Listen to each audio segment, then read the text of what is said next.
Hello. Hi, everybody. I am Sarah Biggerstaff. I am a curatorial assistant here at the museum, and I curated the Saya Woolfalk expedition to the ChimaCloud exhibition that is now open. So I'll just tell you a little bit about it, and I'll just jump right in. So just to reiterate, it is ChimaCloud rather than ChimaCloud. So it takes a little bit of practice, but once you get it, you've got it. And this is in the project space. We opened Friday, March 1st, and it runs through September 1st. So just a little bit about Saya herself. She's a contemporary artist who's based in New York. She thinks of herself as an artist, a futurist, and a world builder.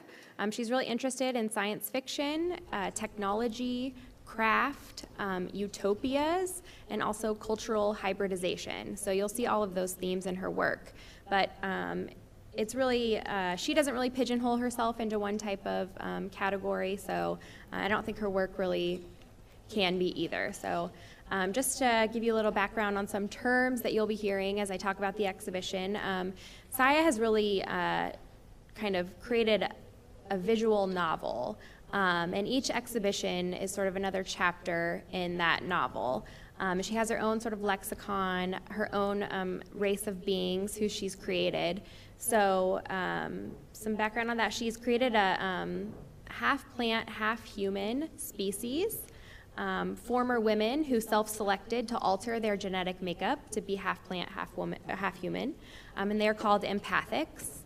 And the empathics established in a corporation to market their hybridization technology. The empathics are really interested in utopia and how human beings can achieve utopia. And so ChimaTech Corporation is sort of their marketing arm to market products to you and I so that we can learn how to get to utopia. So our exhibition we're sort of treating like a marketing showroom, and we're kind of, we have a little bit of sense of humor with it. The artist does as well. She kind of likes people walking in wondering, is this real? Is this not real? So she enjoys, she doesn't want anyone to feel uncomfortable or confused, but she sort of likes that playful nature to her art. So with our title wall, first of all, before I get to the actual exhibition, our main goal with this exhibition was it to really be awe-inspiring, immersive, and meditative. So these are just some pictures of Saya's previous work. The middle one was a Times Square installation she did. The left is a Seattle Art Museum installation, and the one on the right is from the Macmillan Gallery in New York. So we really wanted people to just walk in and be totally just feel like they've walked into this fantastical world, just be in awe and feel a sense of wonder, something that is totally different for us at the museum to just be in an immersive environment. So that's our goal with this exhibition, and you'll see, I don't know how many of you have seen it, but we don't actually have any labels in the exhibition. We do have a gallery guide that we want people to be encouraged to pick up if they would like to learn more about Saya, the narrative, the different stations in the gallery, but we really want people to first enjoy this and just experience it. So a little bit about the ChimaCloud and what it is. It's the newest hybridization technology developed by the empathics. It is a self-replicating alternate digital universe populated by fragments, ideas, and forms uploaded online by people like you from around the world. On the expedition, visitors will see the empathics demonstrate how the ChimaCloud is stored, visualized, and accessed. So it's this alternate reality where really anything is possible, utopia is possible, and it's all constructed by our thoughts and ideas and emotions. And then the empathics have taken all this data and they figured out how to store it, how to visualize it, and how to use it to access this alternate reality.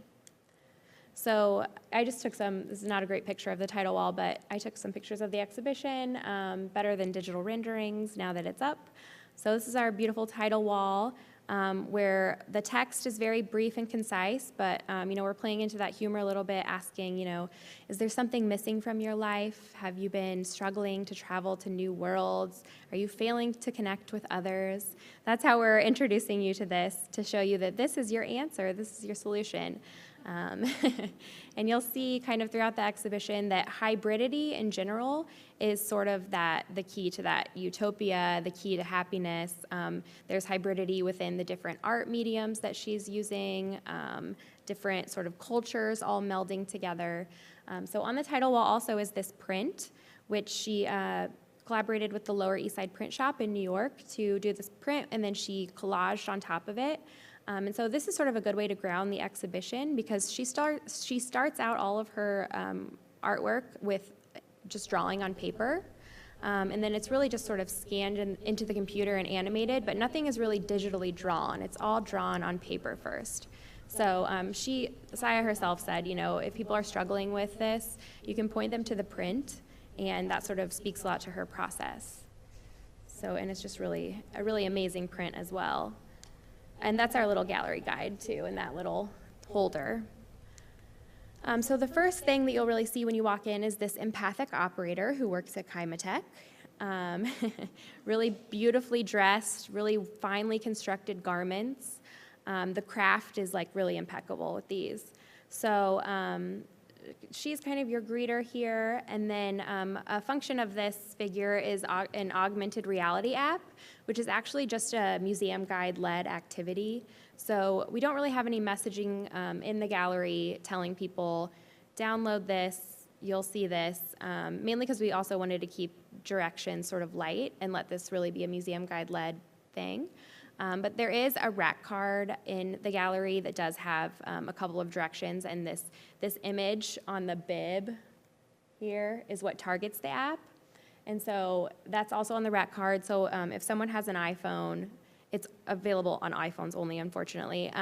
But they can download the app and then hold it over that image, and it will activate this augmented reality app.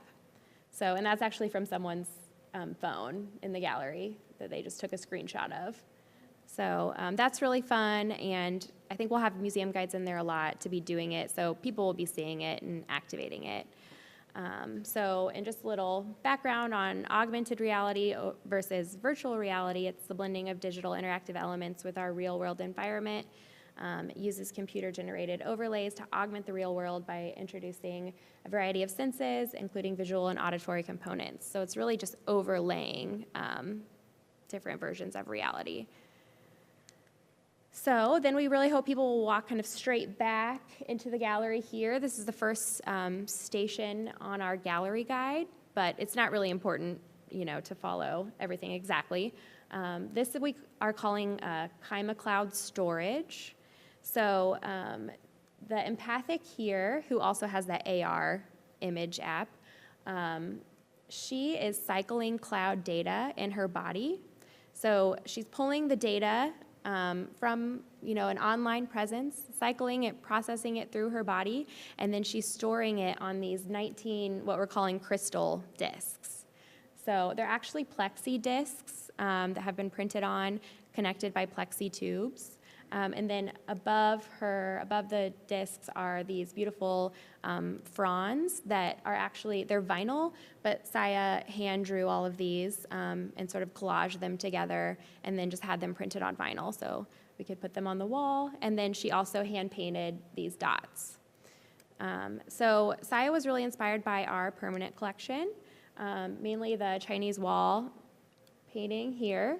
And so she had a great conversation with Ling In, and they were talking about this painting, and Ling In shared this diagram of these 12 Buddhist deities with these halos. And so those halos connect to form this lotus shape and the same shape you see here. So that's just an interesting thing to sort of point out to people that there's a connection to the Chinese temple. It's not really a one-for-one. You're not going to see the Chinese temple and automatically think of this, vice versa. But it's a great sort of, it's an inspiration that she took and sort of reworked. So let's see. Then the next sort of station is ChimaCloud visualization, where that data is taking shape, taking form. So you have, this is a floor projection, and people are encouraged to stand in that floor projection because there's also some narrative audio that is really isolated to that floor projection. Kind of think of it like an audio sound chamber. You can kind of hear it in other parts of the gallery, but it's really kind of a weird experience. You walk in and you're standing in a certain spot, then you start to hear this empathic operator talk. So then you're kind of supposed to stand in this floor projection and then look up at this wall projection, which actually looks brighter in person.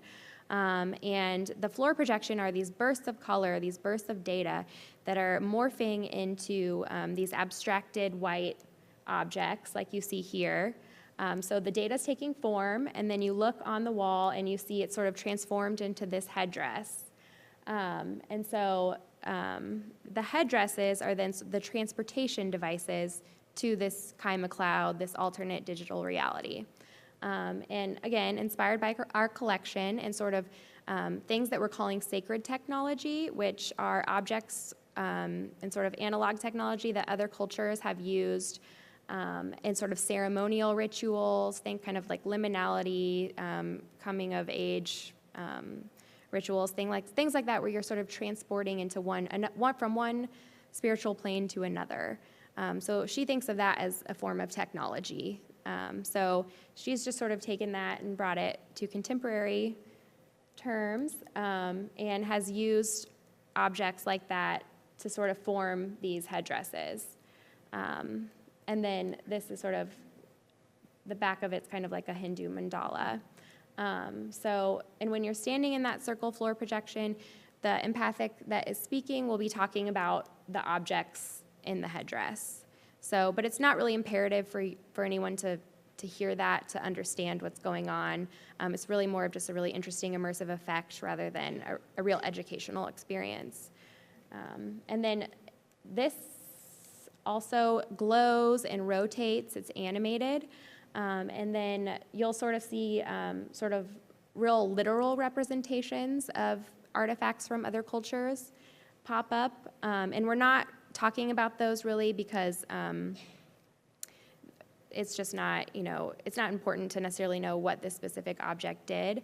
And they're not actually from our collection. They are from the British Museum's collection because in order to 3D print things and digitally render them like this, you have to have 3D scans available of things, and we do not. So Saya just found similar objects in the British Museum's collection because they have 3D scans. So the sort of grand finale of the exhibition and the third and final stop is ChimaCloud Access, where 3 empathic figures are on the wall connecting with their headdresses to access the ChimaCloud. So you kind of see, you sort of have the digital representation of the headdresses here and how they're formulating, and then the final product here in full form. The headdresses are comprised of these metal mandalas, the 3D printed forms, and then there's also a ceramic disc, very similar to this circular projection. So there's a lot going on here. And then the torsos are television monitors that are sort of like these animated, kind of like gas-like colors, just, it's really amazing. It looks like they're like just going into space. And then the projection behind the figures is constantly moving, is animated. It's really, really beautiful. Again, this is all hand-drawn and then scanned into the computer and then animated, but you can really tell that in person as you see it move. This is sort of like the final answer. This is the ChimaCloud. This is Utopia. And it's just like a really beautiful moment. There's also ambient sound throughout the whole gallery as you're watching this. So there's a lot of color, there's a lot of projection, but it's also a really quiet, meditative experience. It's really not loud at all. And she really sees her work as kind of having healing effects and just being a space where people can come, enjoy the beauty of art, listen, open their minds a bit.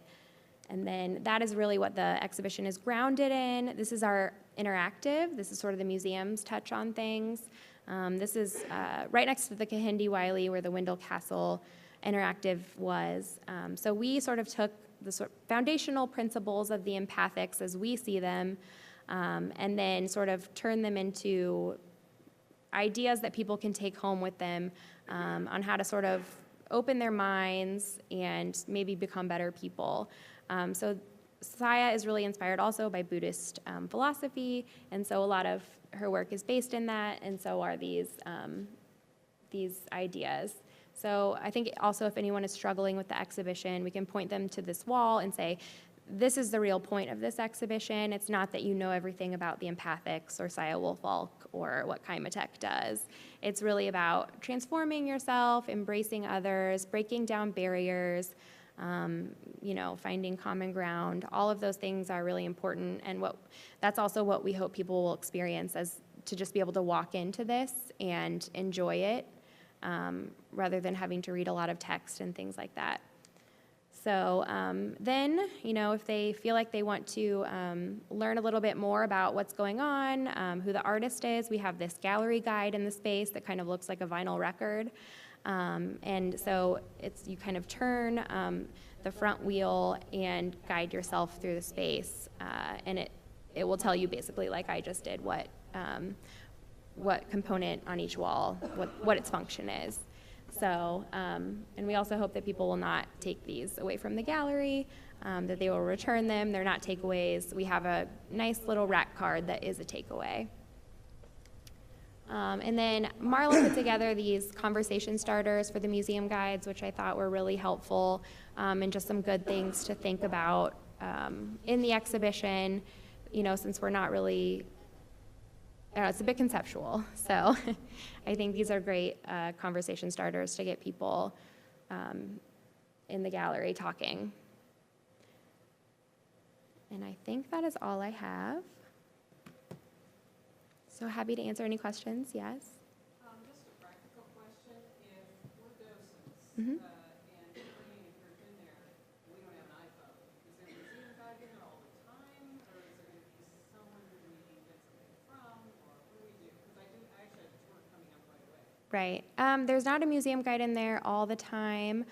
I don't know. Maybe we could arrange for those iPads to be available when, I think we have 3 iPads for the museum guides. So maybe they can be available for you guys to check out when guides are not around. And is there instruction that you need, or is it pretty self-explanatory? It's pretty self-explanatory, and the iPads are already set up to be, it's basically you just like press the app icon, and then your camera will turn on, and you hold it up, and you might have to just tap the screen to focus, and then it will pop up. And also the rack card has some instructions too. So I'll check on that with the iPads. Mm-hmm. And we thought perhaps that this could be a stop on secondary exploration instead of contemporary gallery go here. But the volume is so loud in the space that it's almost impossible to have a conversation. So we're thinking this could be a drive-by and introduction tours in the walk galleries. I have a whole tour. Someone asked for it. So, I need to know how to use it. Yes. Mm-hmm.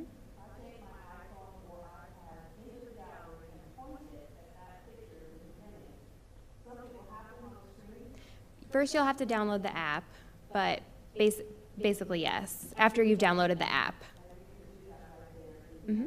Yep. And you can, if you take the rack card home, you can do it at home. It's just that image itself that triggers the app. Yeah. It's actually a collaboration. She has some people fabricate things for her. So she has a metal fabricator who fabricated the metal mandala, and then also the metal over the torsos. She constructs some of the garments. She also has someone help her with some of that. But she has an animator too who helps her, but she's also drawing everything and doing a lot of the projection mapping herself. So,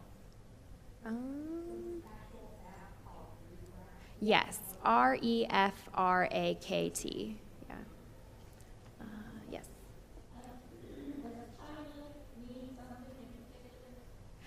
It's just sort of what she came up with. It's actually Chima. So, yes. She has not really specifically said. It's just kind of been a part of her narrative. So,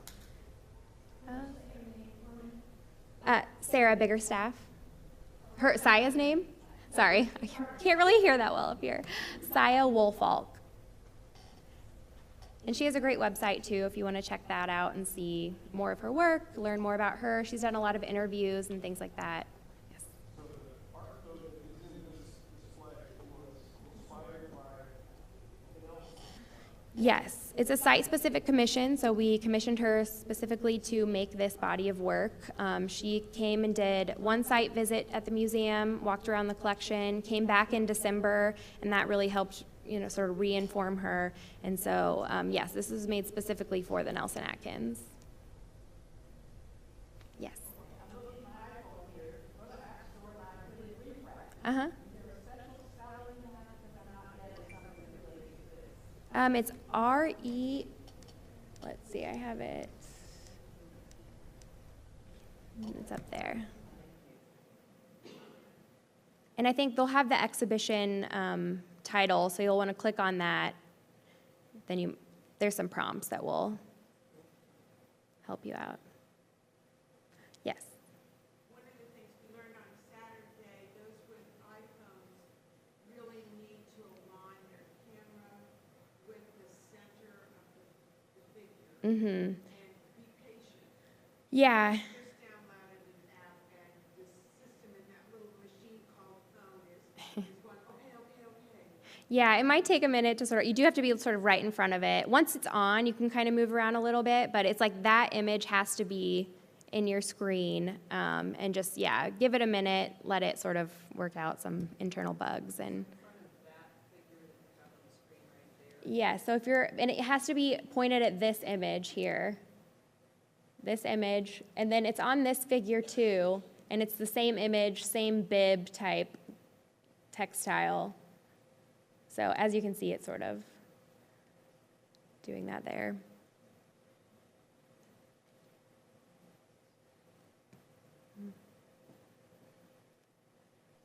Anybody else? Yes.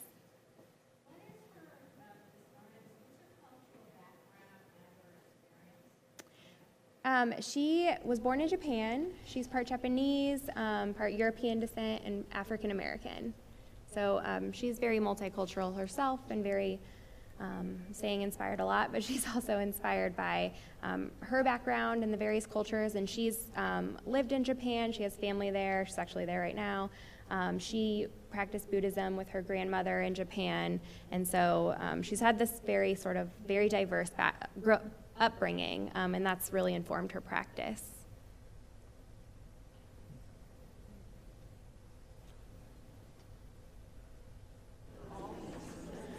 Good afternoon, everybody.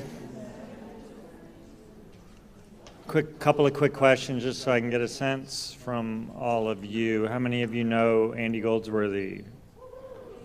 All right. It seems like we have lots of fans emerging throughout the city and from within the museum. How many of you have been to the Nelson's website and clicked on the Andy Goldsworthy page? Couple. Okay, I recommend doing that, and I would also recommend a little even deeper dig would be to go to the Nelson Atkins News button, and that is, you'll see the press preview, which Andy and the gallery worked on very specifically. So, and kind of an opportunity to hear Andy, speak a little bit more directly about what he's thinking about this work in advance of doing it. And the intention for Andy was to begin work yesterday, first thing in the morning at 8 o'clock, and all kinds of things went wrong with all kinds of people's travel, and he finally got in last night at about 1 o'clock, 3 hours of sleep. He's not doing very well. I think he may even have a cold on top of it, so but the crew is, all 11 people are here now, and they're having lunch right now, but they'll be back on site this afternoon. The first stone has not been laid, so if you're interested in that, the tip that I got was tomorrow morning, first thing. Andy Goldsworthy, born, I think it said 1956,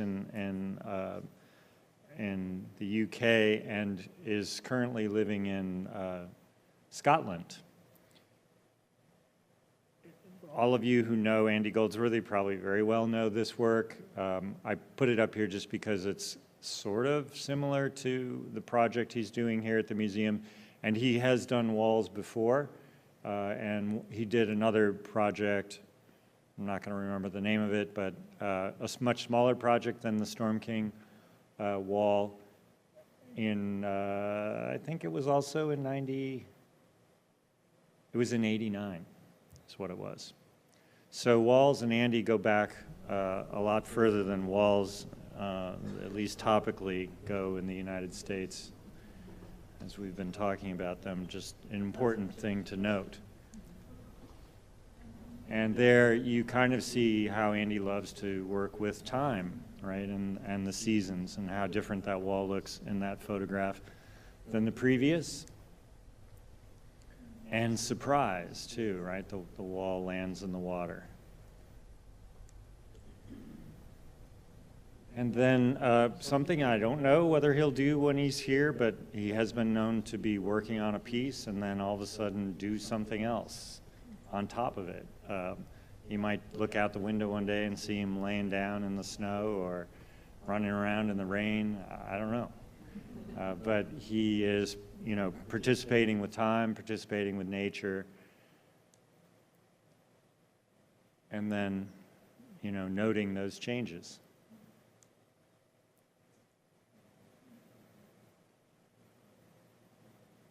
This piece kind of makes you think, if, you know, you see it here on a slide, but it's possible no one ever saw this work, right? It's possible only he saw it, and he saw it with his camera. And he does think about his work in a couple of ways. I think he thinks about them in some ways as sculpture, in some ways as performance. And then he does documentation of the work, which he doesn't really see as art so much as just documentation. When he visited Kansas City, you guys recognize these walls, of course. He noticed, my gosh, these people are crazy about building walls. Everywhere you look, and apparently William Rockwell Nelson claims to have built hundreds of miles of them. So he was moved by place, as he is wont to do, and walked the site for days. There were all kinds of social things going on. He didn't take part in all too many of those, and he was just out wandering the site, sketching and sketching and sketching, and then one day he came forward with this idea of a walking wall, something I think he's tried to do once before, but it was, I don't know whether it was abandoned or whether the organization, you know, walked away from it, but it's difficult, it's challenging, and then he always likes to, you know, be as present as he can be, and one of the ways that this wall is present is, you notice, it's starting right here tomorrow morning, and by the 23rd of March, it'll be, we think, right across the sidewalk there maybe, and then it rests, so that's like 3 weeks of making that part of the wall, and then he goes away and all the other people that are building it go away, and then it sits like that in that red line for about 2.5 months, and then he comes back, and he'll be back on May 12th, I think, is the date. And then he'll start taking the stone from over here and picking it up in wheelbarrows and moving it and placing them over here. So the piece, you can kind of imagine it almost like an animation, right? And you're picking up the back end and moving to the front end, and the wall is literally just kind of walking along the landscape, taking on new territory and abandoning old territory. So the little dashed line is really just our way of trying to project that each little dash is one waller for a day. And we have 2 wallers, so, you know, a dot, it's not a dot, but a black line and a red line are going to be the accomplishment of 2 wallers in a day. That's the projection anyway, and we're already off to a bad start.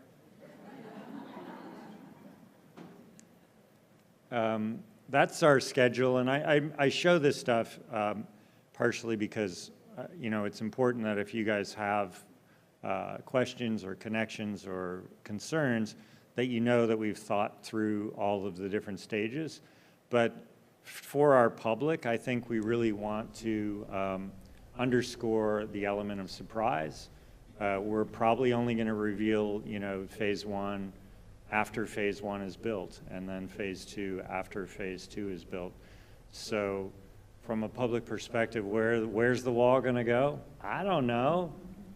And in truth, if you were to read Andy's contract, you would see that he works really hard to leave doubt in everyone's mind, including my own. So he really may change things up. Things that that drawing that you just saw might not be that drawing by the time we're done.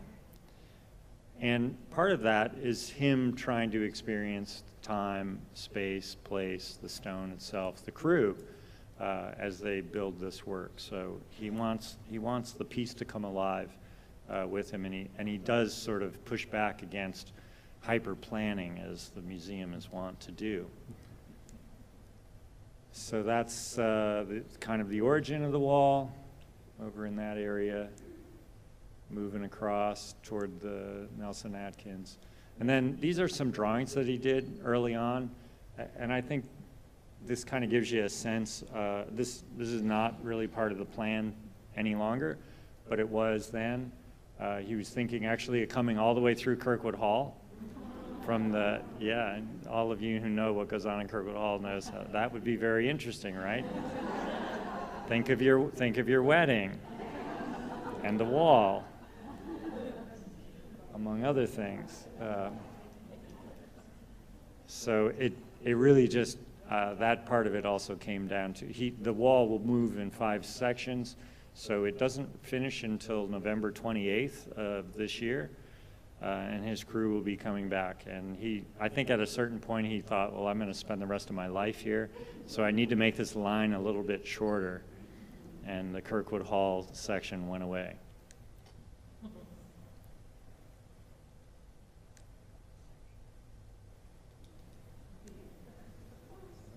Oops, it went inside the building. That wall does not know how to behave. Uh-huh. Yep. Wall's coming in after him now. Here are some other works that Andy does, just so you're aware he's not just a wall builder.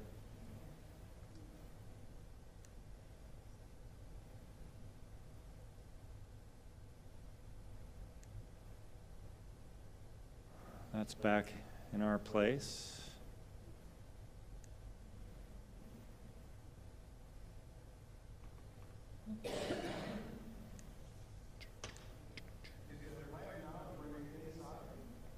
Yep, it will at some point enter the building, and I think on the website it talks a little bit about his musing about how objects, you know, aren't necessarily created for museums, and how they have a life, and then they eventually find their way into these buildings.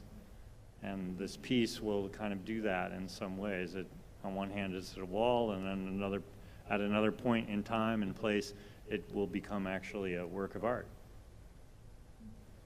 And in between that, it's a performance piece.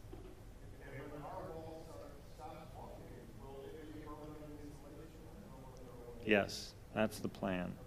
Yeah, and we're not sure how much he's going to leave behind, and you know exactly where it goes in the building and all that.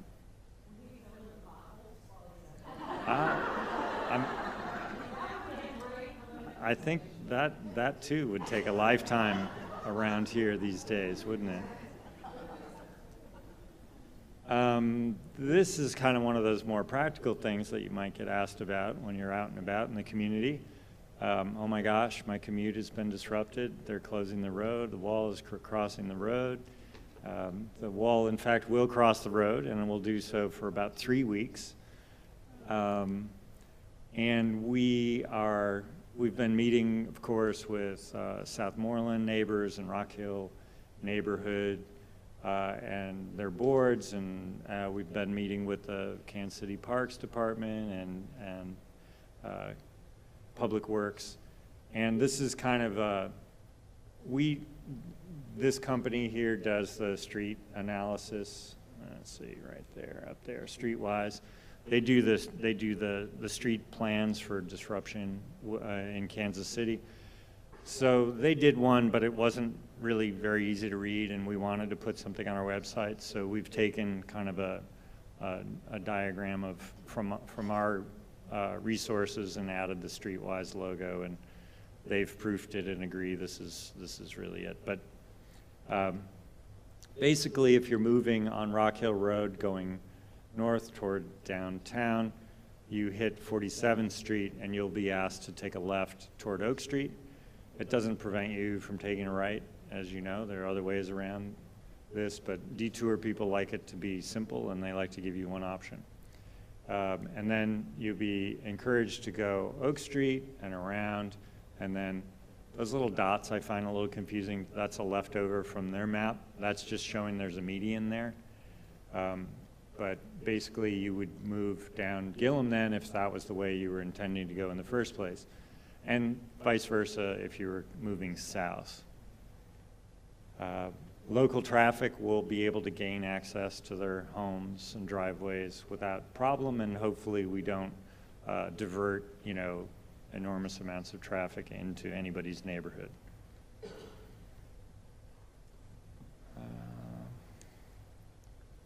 I think that's, I bet you guys have some questions, and I apologize, I should have introduced myself when I started.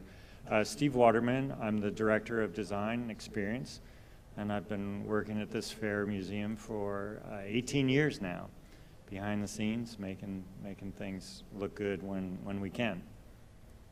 So, that's my introduction, and I'm sure you guys have questions, and I'm happy to answer them. Do the stones have any significance, or have they come from somewhere? That's a big chapter I left off. They do. As we mentioned, he likes to be part of a place, and he noted these rock walls around us, and right away began zooming in on where can I get this stone. So that journey took him out to the Flint Hills, and we connected him with a family that has been in the quarry business for quite some time, and also was in the lambing business. And it was really interesting because the Scottish wallers do exactly the same thing in Scotland. They do stone and they do lambing. I just find that hard to believe, but maybe it's about place. Maybe it's about the kind of land that these two locations in some way share. So he initially thought he would take the stone from a quarry, but he noticed that stone was like really white, and he just didn't like that idea. So we all went, uh-oh, this isn't good, because what that meant is we were going to be picking the stone out of the fields, and a tune of about 120 to 150 tons of stone. That's a lot of stone. We were walking around, well, I was not there, and then Andy's there for a couple of days. One of his assistants is out there for 4 days, calls, says, I've got 3 pallets, and 3 or 4 days into it, and we're thinking, okay, this is going to take forever, and it was already bad weather. So we started sending out some employees of the museum who would go, and they had steel poles, and they were going around banging on stones in the earth, trying to hear, like, how big are they? Should I bother to try to pry this one out of the earth or not? And then they would just put them in piles, and really over many, I don't know if it's hundreds of miles, but it's probably 100 miles of 100 square miles of space in sort of focused areas, but they were just walking these big, vast, flat fields and making little piles, and then eventually bringing those piles together, putting them on pallets, and then we were waiting for the ground to freeze enough to get the flatbed trucks, in because there were no roads to these locations. And then once the ground was frozen enough, we could do that, put the stone on, and then it was driven over to the parking lot next door. Yes?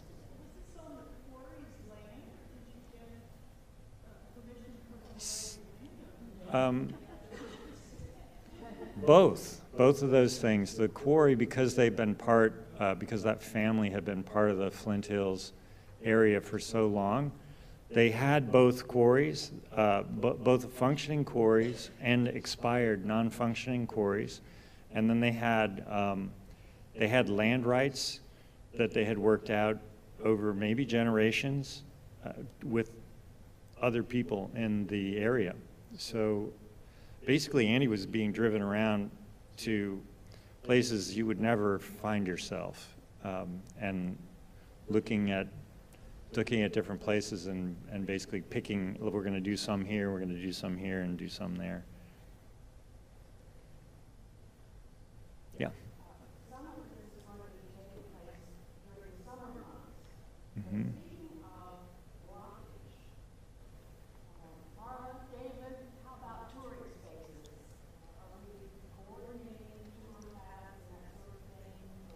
Yeah, there are kind of some really interesting moments, and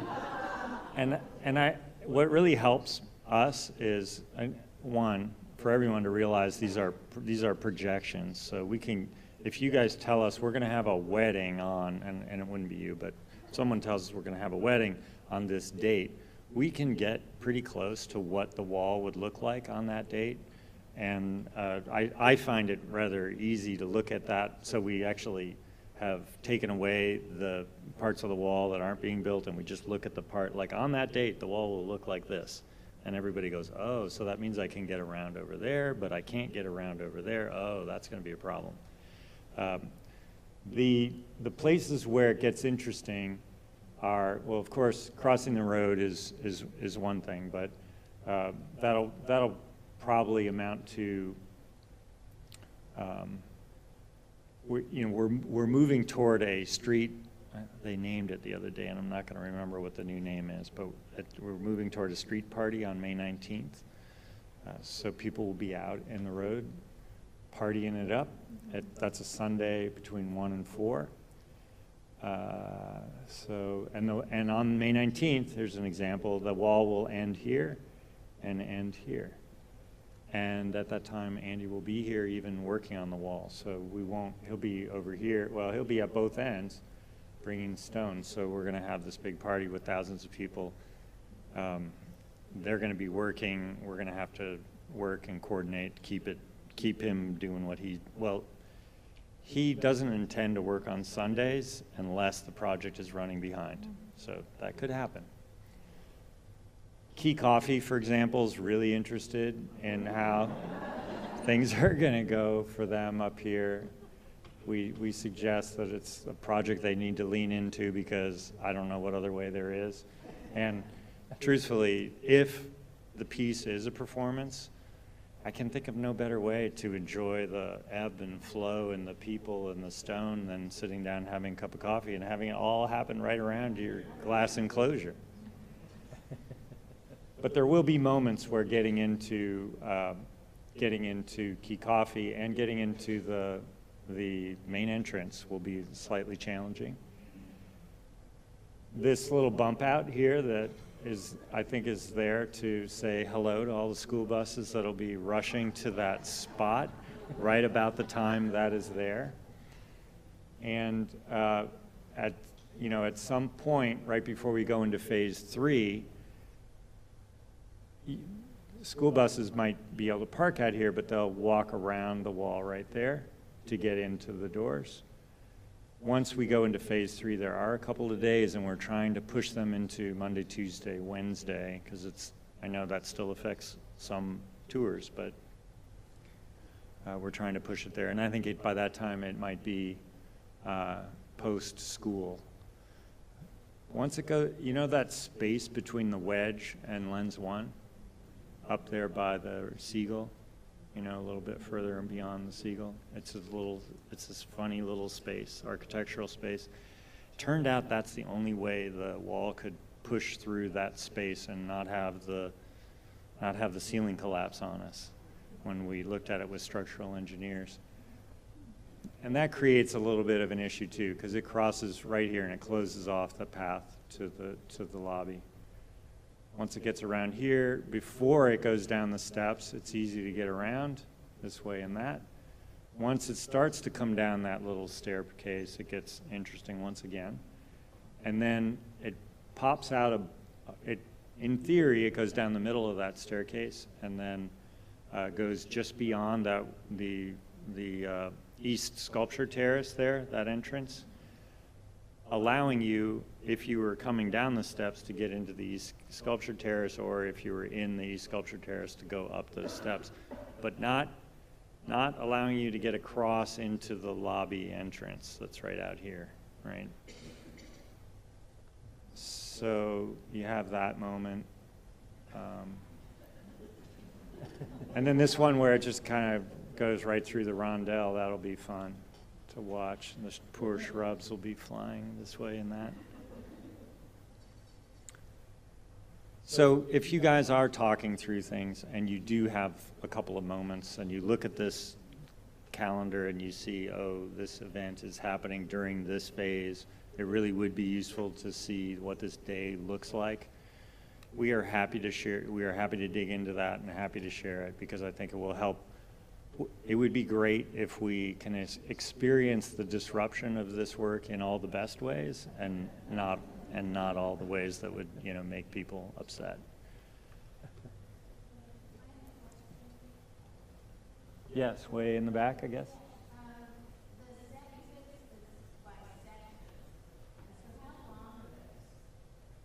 They're about 80 yards each section.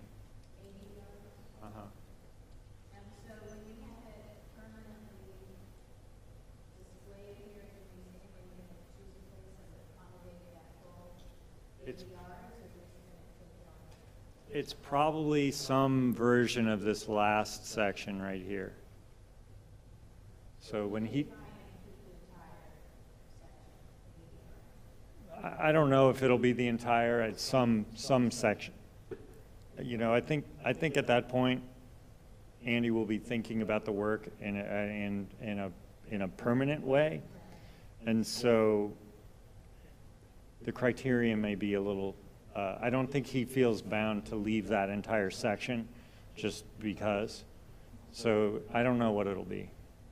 Actually, exactly.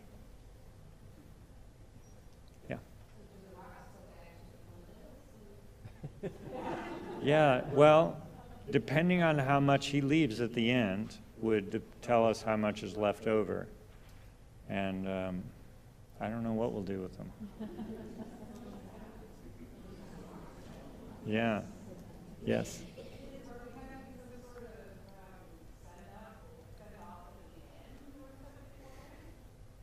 Each, this week we have an event for the Soslin family and the Hall Family Foundation. Each section kind of has an event, and so the first one is the one I just mentioned, and the street party is the event for section number 2. There are, one of them coincides with the big picnic, so we're going to be trying to connect a section with the big picnic. So signature events attached to each phase, but not always necessarily with the singular focus of Andy Goldsworthy Wall, but have it be part of those days. Mm-hmm.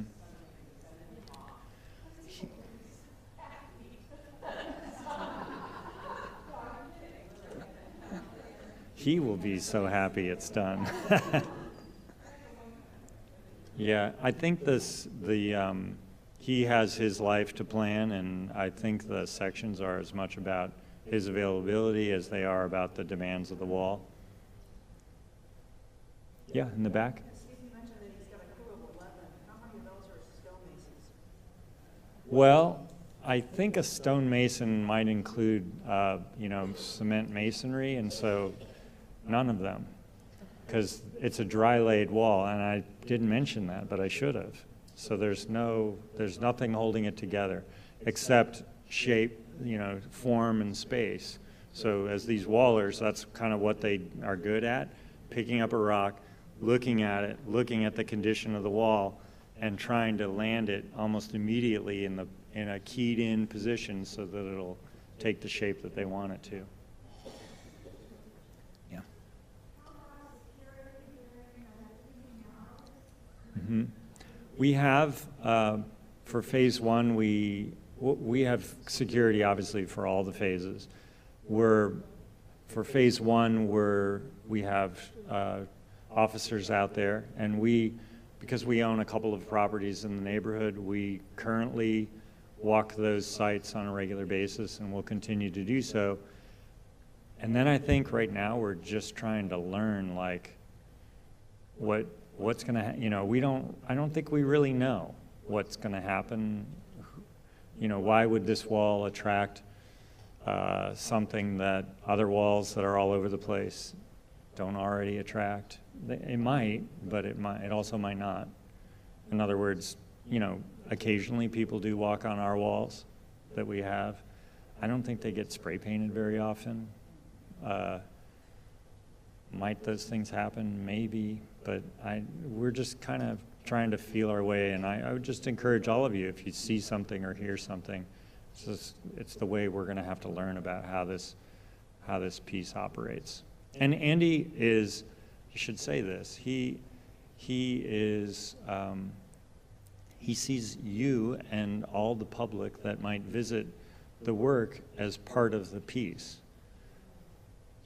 That doesn't mean he really wants to answer everyone's probably same question over and over again. He wants to continue to work, so we're trying to find a balance where he can continue to work with the crew, and we have we call it a site monitor, and we haven't really gotten into that yet. And Andy's kind of encouraging us just to read those documents that I mentioned early on, so that we can start to prepare some of our staff. And then as the weather warms and more people start to go out there, you know, it's right now, for example, it's possible the press could go out there and annoy the daylights out of Andy. We don't have really control of what the press does. The press is aware that we're doing this project. And if that became an issue more than once, you know, we might need to take some steps to try to address that. But we can't, it's hard to predict it. Yeah.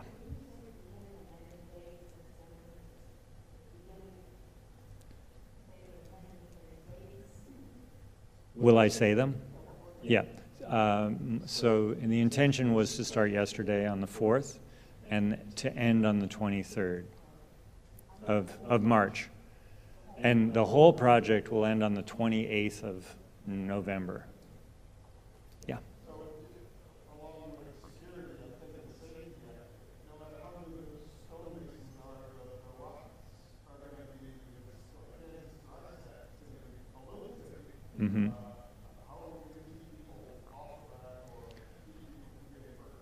Yeah, I mean, that's like, we kind of looked around and said, wow, there's walls all over the place here, and we do see occasional person walking on them, and you do see an occasional rock come loose and fall down. We're going to have VSO coverage. We have all of our cameras that we use, and I think we're just going to have to respond to that.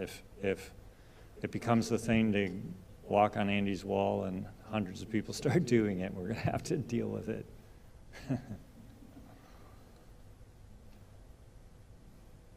Any other questions? We did it. Oh, Marianne. You know, we have not said, I haven't heard anyone say you can't touch it. I don't think that's a problem. I think Andy will want to, as they're working, they're going to probably want to create like a zone where they can move and not be stumbling around people, tourists. We got a call the other day from a school group coming from Nebraska. It was kind of amazing. They had done a class on earthworks of the 60s. They had seen Andy's work in San Francisco, and they were so excited to come here. I didn't quite get the class number, but you know, what a wonderful thing. And for a group that's that focused to, while we are encouraging, and I don't think I said this either, while we are encouraging most of our visitors to see phase one through that window that overlooks from up right around behind, by the elevator, behind Key Coffee. Everyone know where that is? Right by the Gates of Paradise. That's how you will know. So that's sort of our designated overlook. And that's going to be a really great way to see the wall in, you know, kind of cruddy conditions like we're having now. But if you have a class like that impromptu shows up, these folks called us, and I think we're going to make some kind of accommodation. But if you have a group like that shows up, we're not telling people they can't go over there. We also recognize the streetscape between here and there is not great. There's not great crosswalks, and then of course that crazy intersection is just that crazy intersection where some people stop and other people don't. It's by design, but unless you know that, you know, you could feel a little challenged out there. So nothing like confusing directions, right? They can go out there, but it's not the safest. But you'll have to look at whoever it is you're talking to and help us make those judgment calls. Once it gets across the road, we're in the clear, I think. Thank you, everybody. It's good to hear your questions.